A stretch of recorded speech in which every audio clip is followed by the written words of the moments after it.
WACACO Nanopresso Nespresso. Once you have a taste for real espresso, nothing else will do, least of all instant coffee.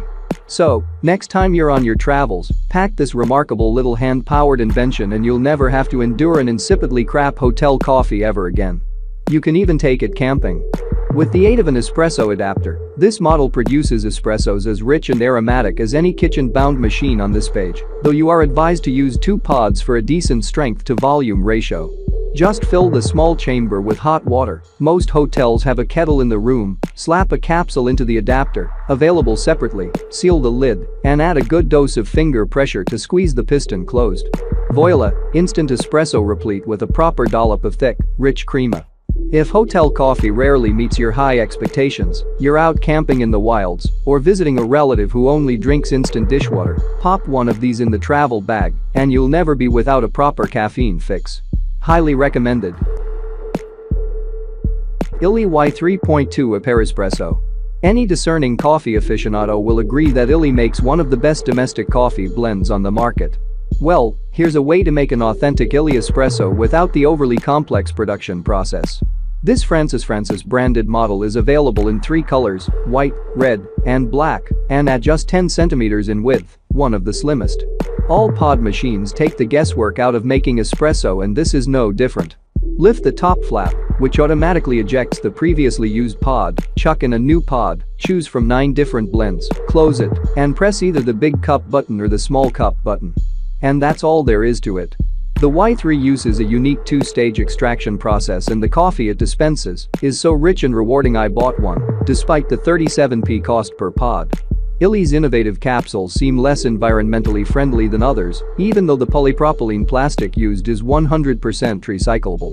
If full-bodied flavor and a strong, palate-smacking kick are your prerequisites to a good espresso, then make this model among your first ports of call.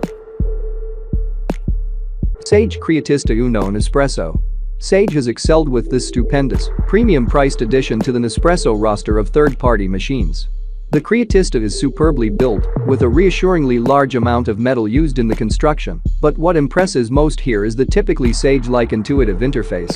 There's an LED panel on top that displays one of 8 coffee styles from short shot ristretto to latte macchiato, and it's so easy to use, my cat managed to whip up a flat white without even looking at the instruction manual.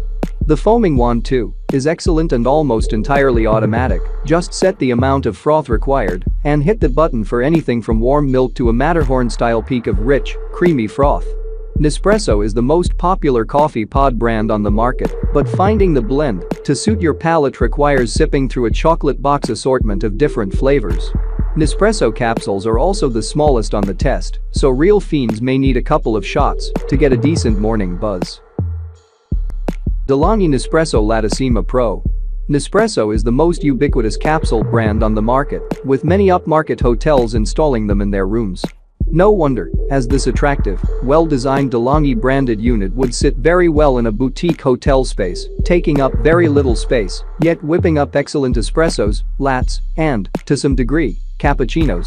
I say to some degree, because the Lattissima Pro comes with an automatic milk frother that dispenses a quantity of the foamy stuff before the coffee extraction process, and, as any aficionado will testify, a proper cappuccino should have the milk added to the espresso right at the end, just before serving.